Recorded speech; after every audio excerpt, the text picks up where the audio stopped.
front of the field in those two Fords, though, are dangerous when they're together. Joey Logano is a great pusher.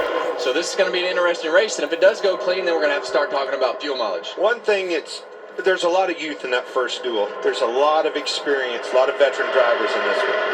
Yeah, and you look at that first duel, and you look at Zane Smith's cut tire, and 3 cars on pit road, and ultimately, the big wreck in the first one came down to a mistake with Chandler Smith kind of turning down over the front of Justin Haley. So, like you say, there's experience, but there's also money and a trophy on the line, Clint.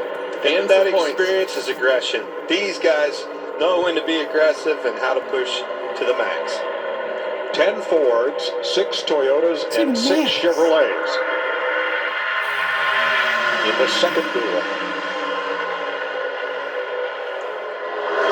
So funny how those roles reverse, right? Strength in numbers, we talk about it all the time. Now in Ford's favor. By the time that race got over, it was basically Priest was the only Ford out there. Kyle Larson second on the inside. Last night was the only Hendrick Chevrolet to make the second round of qualifying. Qualify in the top 10. Well, I'm very interested to see how Kyle Larson's car handles compared to William Byron. We heard William Byron talk a lot about the handling of his car.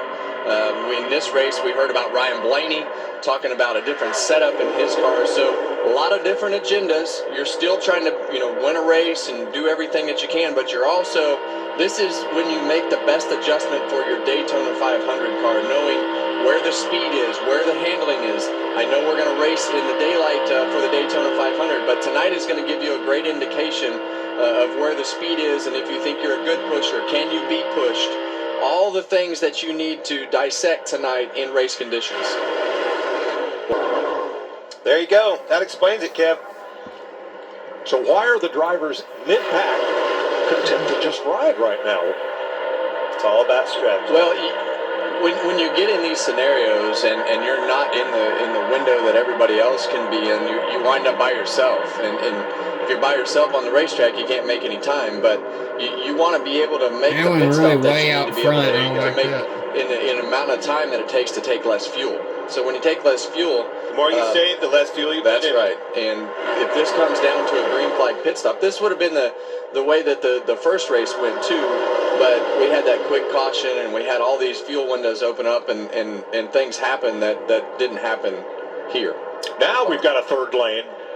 So this is what will happen. You'll have some of these guys break out and say, okay, we've saved gas for 16 laps. I want to get some track position, and everybody else has to make a decision now. Henry Johnson straight to the front, Florida.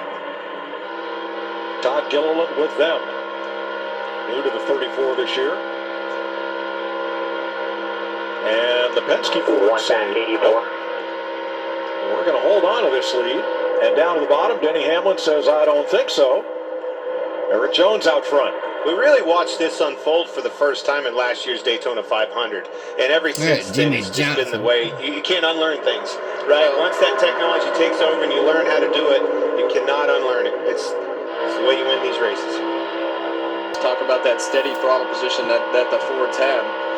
When you're in the pack, a lot of times you'll get going faster, and you'll get to that percentage in the corners, and as the momentum carries you, you'll be able to back off some of that down the straightaway. Eric Jones and Jimmy Johnson leading in Toyotas from Ryan Blaney's Ford and Daniel Suarez Chevrolet. We're 1/3 and always a threat. I'm bringing you back in, Larry. Buddy, you tell me about strategy. Tell me what lap they're coming. Do you think with these manufacturers, told me about the strength in numbers with the Fords? How will they break this up? Yeah, I've been watching the fuel predictor, Clint, and with the fuel they've been saving, they can go somewhere around lap 44 to 46, which is about 14 to 16 laps to go. But I think Hamlin led 14. Near the start of the race, Eric Jones has led 15.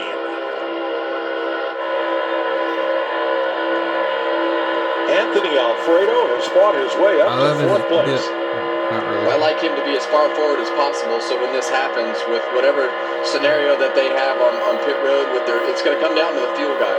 And it's going to come down to the driver getting down pit road and into the pit box, and how this all spreads out when these guys start coming to pit road. Going to come down and not making a mistake either. Do not speed. Don't take yourself out of this thing. Darren Shaw, the crew chief, veteran Rick Corelli, the spotter for Alfredo, trying to race his way into the 500 for the second year in a row.